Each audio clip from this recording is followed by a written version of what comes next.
So yun, nagkaroon ako ng chance na interviewin itong aking kasamang healthcare aide. Liga, si Domingo. Magkaroon tayo ng konting kaalaman kung ano ang kanyang mga karanasan bilang healthcare.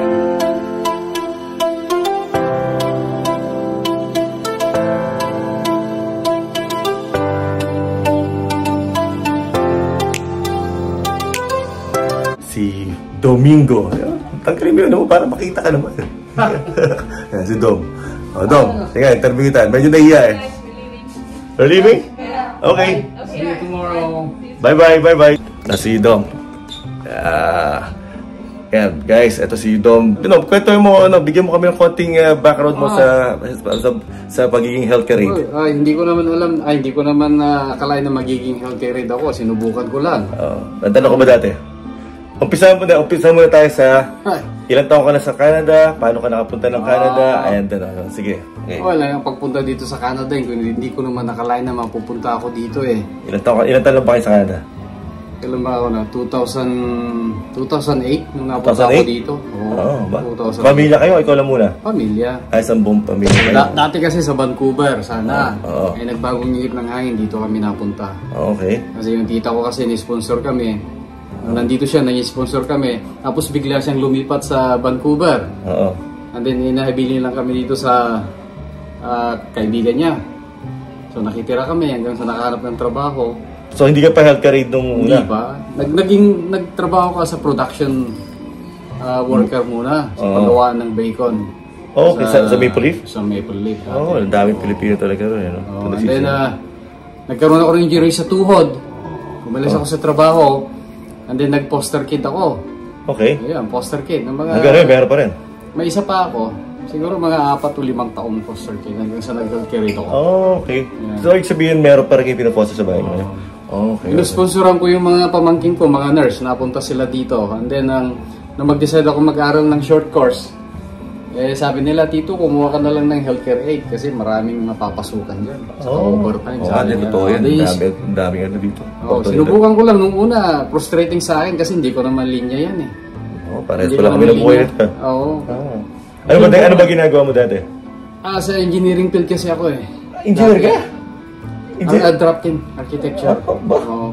Hindi ko makuha dito kasi mahirap din ng mga, alam mo na, yung mga prerequisite nila. So, sabihin, meron ka pa rin idea sa mga sa mga... Nung mag-aaral nga ako ng short course, yung sana ang kukunin ko, drafting. Kaya nga lang, sabi naman ng mga pamangkin ko, nainganyo ako kasi may mga travel, mga gano'n. Sinasabi nila kung magkano yung bayaran. So, nainganyo ako. Nung una, mahirap din ang mag-healthcare aid. Kasi, ang pag-handle ng mga matatanda, ang hirap din kasi. Pero nang gamay mo na, parang nagustuhan mo na rin kung ano yung mga routine. Isa sa mga mabibilis ko, Miguelis to eh. Masarap ka partner to si Dom. Sana yan lang, practice. Nung una, nagiging kapaka pa lang, mahirap. So, ilan taon ka ng healthcare aid? 1 taon na. So bago lang din. Bago lang, hindi naman. Pero by experience nga rin. So, 2008 kayo dumating, sabi mo 2008? 2008. Tapos last year na lang ako nag-aral. Nag-aral last year lang, somewhere sa kailan ba kami natapos? Sa Robertson? Sa DCDI? Hersing. Sa Hersing. Kailan ba kami natapos? August, September natapos kami. Grabe yung carpal tunnel. Kang iniba yung kamay ko. Tapos, magkano pa ang tuition fee nun? Inabot? Mahal na rin nun. May 8,000 na? Mga 8,000 mahigit na. Ako inabot ako ng 8,800. Kulang 9. 9. Konti lang pala differential. Student. Tapos na-approvean ako 15,000. Sa student loan. Meron ding discount doon sa Manitoba Job sa Lombard. Sa Lombard? Yung grant na sinasabi. Hindi, pagka may mga anak ka, yan. Ngayon, ang ano ko sa risk. Kasi in-establish ko noon, low income ako. Kasi nasa bahay lang ako noon. Kaya yan. Ano mabibigay mong tip sa mga nagpaplano mag-healthcare sa base sa experience mo? Tiyaga lang. Sa una, very frustrating lang kasi depende rin sa body mo, sa kasama mo, kagaya ni Reggie. Okay na kasama to. Kung magtutulungan kayo, okay yung trabaho. Yan, para hindi naman nahirapan yung mga iba. Hindi kagaya kasi ng mga iba dyan na kapag matagal ng healthcare aid, 15-20 years ng healthcare aid, pag may alam nilang bago, pinapahirapan din nila. Oo. Pero kami sa ating mga baguhan, siyempre practice lang. Tapos pagka gamay mo na yan, tulungan lang para maganda ang trabaho. Yan, para walang lugi. Ito yung magandang question yung lagi tayo. Magkano yung kinikita mo monthly?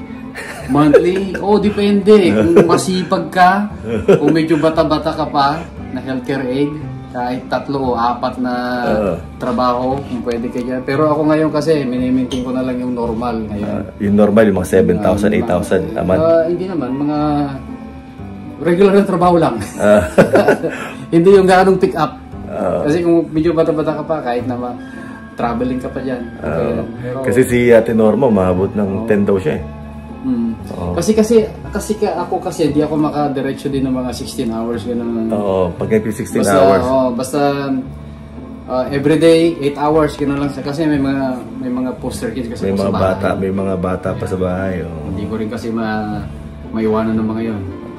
So bihira ka pumikap talaga ng yung overtime na tinatawag. Dati nung una kasi syempre nung bago-bago ka pa lang dito sa facility, pag sinabi nilang overtime, siyempre nagpapabango ka pa rin. Okay, sige.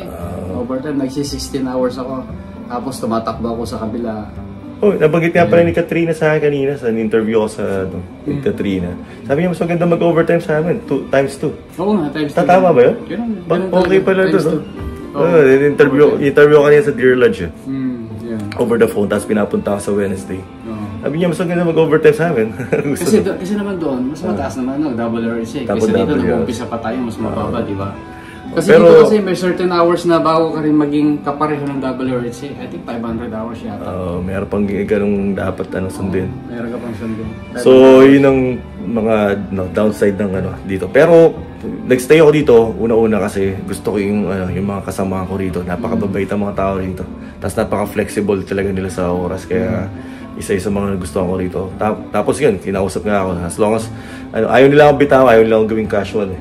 Gusto nila at least kahit po informal lang. Sabi ko ba, sarap pakiramdam na nagugustuhan kanila, di ba? Oo naman. Siyempre, kahit namang anong facilities kailangan nila ng tao. Basta yung maibigay nila yung demand mo, masaya ka, okay naman yan. Tsaka ang trabaho kasi, kahit sa alam mo mabigat to, pero ang katrabaho may mabibilis. Kaya kagaya ni Dom, tsaka nila Ate Norma, bibilis na mga para bang hindi ka nagagaanan, para bang hindi mo papansin na yung mabigat ng trabaho dahil maayos yung oras, masarap yung kasama mo, yung mga kasama mo. Hindi kayo nagkakanya-kanya. Yun yung maganda dito sa ganitong trabaho. Dito sa Charleswood to.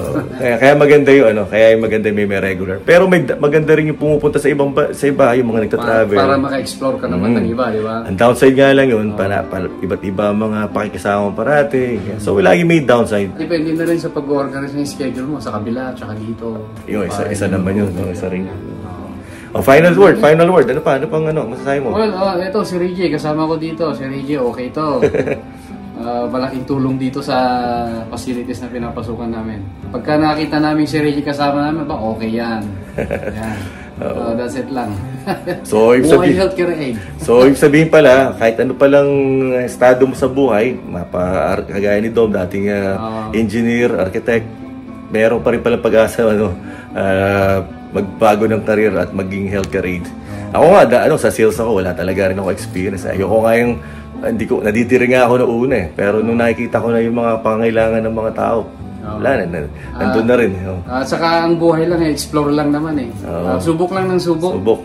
Kahit ano. Lalo dito sa Canada, ang daming trabaho. Ang daming trabaho talaga nito. Naku, grabe. At sobrang daming nangangailangan. Kumbaga, ang healthcare aid dito talagang hindi mawawalan ng trabaho. Hindi man dito. Hindi man talaga. Nangunguha pa sila sa Pilipinas, ha?